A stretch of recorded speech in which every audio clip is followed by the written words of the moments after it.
धर्मांतरण रोकने के लिए गुरु तेग बहादुर जी ने अपना शीश कटवा दिया था। जो लोग दिल्ली के होंगे उनको पता है शीशगंज गुरुद्वारा बना हुआ है, वहां उनका शीश काटा गया था। क्यों? क्योंकि उन्होंने कन्वर्जन का विरोध किया था। ये हमारे पूर्वज, देखिए हमारे पूर्वजों ने धर्मांतरण रोकने के लिए शीश कटवा दिया। गुरु गोविंद सिंह जी ने पूरा परिवार बलिदान कर दिया धर्मांतरण रोकने के लिए। छत्रपति शिवाजी महाराज ने अपना पूरा राजपाट दांव पे लगा दिया। संभाजी महाराज ने अगर धर्मांतरण कर लिया होता तो जिंदगी उनकी बचती की नहीं बचती, का धर्मांतरण नहीं किया। और आज बड़ी बड़ी बातें करने वाले, गुरुओं का नाम लेने वाले, छत्रपति शिवाजी महाराज का नाम लेने वाले एक ढंग का कानून नहीं बना रहे, एक ढंग का कानून नहीं बना रहे। मैं आपके साथ पूरे गारंटी के साथ कहता हूं 90% धर्मांतरण 3 महीने के अंदर रुक जाएगा, 3 महीने के अंदर रुक जाएगा।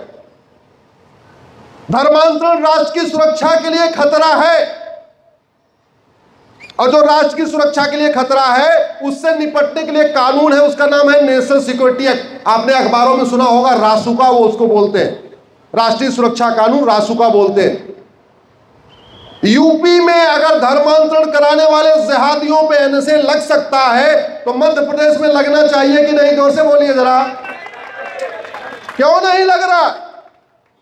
पूछिए अपने विधायक से, पूछिए अपने सांसद से कि वही पार्लियामेंट का बनाया हुआ है एनएसए यूपी में छांगुर जलालुद्दीन के खिलाफ लग गया, आप कब लगाओगे? महाराष्ट्र के, मध्य प्रदेश के हर जिले में छांगुर जलालुद्दीन बैठा हुआ। ये धर्मांतरण हमारी देश की एकता के लिए, अखंडता के लिए खतरा है कि नहीं? जोर से बोलिए।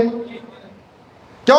क्योंकि धर्मांतरण करने से केवल हिंदू कम नहीं होता, हिंदुओं के दुश्मन की संख्या बढ़ती है।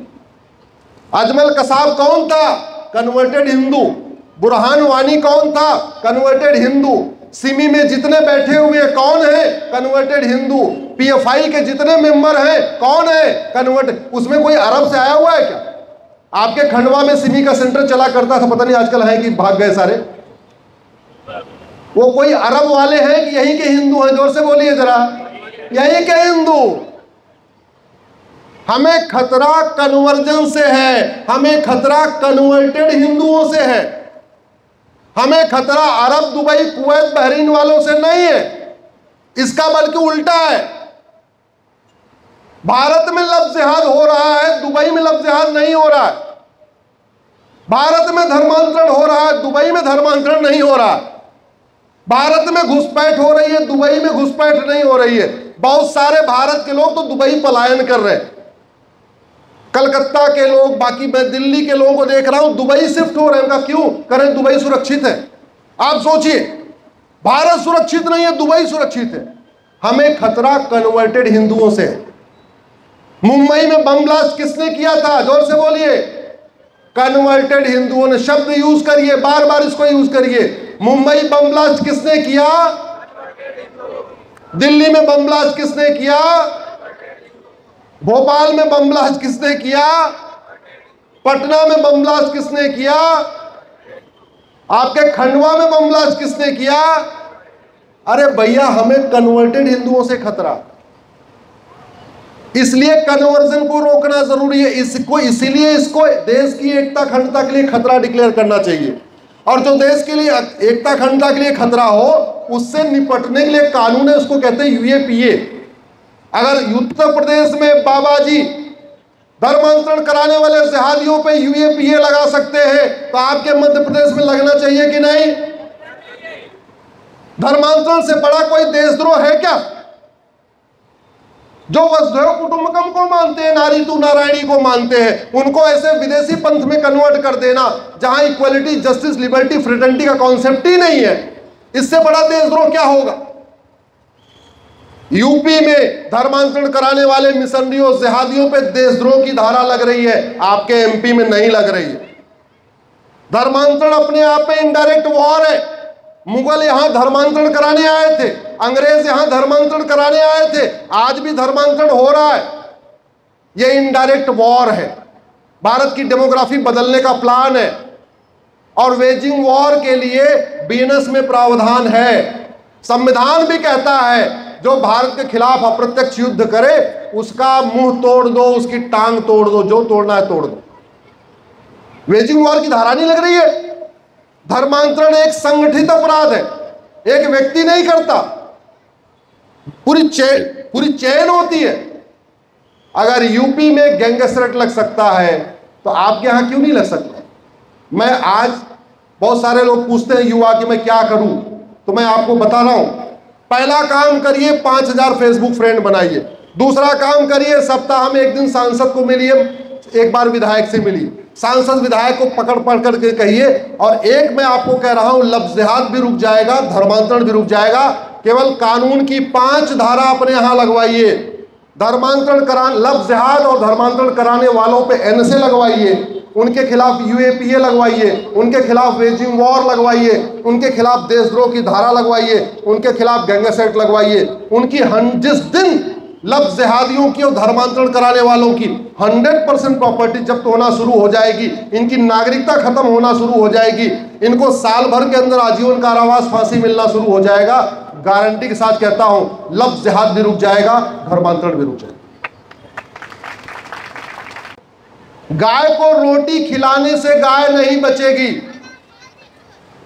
जितना जरूरी है महाराज जी गाय को रोटी खिलाना, उतना ही जरूरी है गौ तस्कर को जेल में डालना। नहीं तो आप साल भर गौ सेवा करोगे, साल भर गाय को रोटी खिलाओगे, एक दिन आएगा गाय को खाने वाला आपकी गाय लेके खा जाएगा। अभी बांग्लादेश में मेरे पास फोन आया, एक अच्छी गौशाला चलाते थे, 125 गायें थी। रोते हुए बता रहे थे कि मैं 10 साल से गौशाला चला रहा था। आए एक दिन रात को आए, हमारी पूरी सारी गाय लेके चले गए। और मैं फिर से कह रहा हूं, अफगानिस्तान में गौशाला चल रही है क्या? जोर से बोलिए। पाकिस्तान में गौशाला चल रही है क्या? बांग्लादेश में गौशाला चल रही है क्या? मालदीव में गौशाला चल रही है क्या? कश्मीर में गौशाला चल रही है, नागालैंड में चल रही है, मिजोरम में चल रही है, मेघालय में चल रही है, नागालैंड में चल रही है, लक्षद्वीप में चल रही है, करगिल में चल रही नहीं। गौशाला वहीं चलेगी जहां हिंदू होगा। तो हिंदू बचेगा तभी तो गौशाला चलाएगा। हिंदू तो बच ही नहीं रहा। 1000 बेटियां पर डे लफ्ज़ जिहाद का शिकार, साल में 5 लाख बहन बेटियां गायब। उसके बाद 10,000 हिंदुओं का पर डे धर्मांतरण। दूसरी तरफ जनसंख्या विस्फोट, 90,000 बच्चे रोज पैदा हो रहे हैं। आप में से कोई 10 से ज्यादा बच्चे वाला है क्या? ऐसा कोई है जिसके 10 से ज्यादा बच्चे? हाथ उठाओ जरा, माताएं बहनें, कोई शर्म की बात नहीं, हाथ उठाइए। कोई नहीं। 8 बच्चे वाला कोई? 7 वाला कोई? 5 वाला कोई? अरे कोई तो हाथ उठाओ। 4 वाला? 4 में उठे 3-4। आपको प्रणाम करता हूं, आपने कम से कम 4 किया।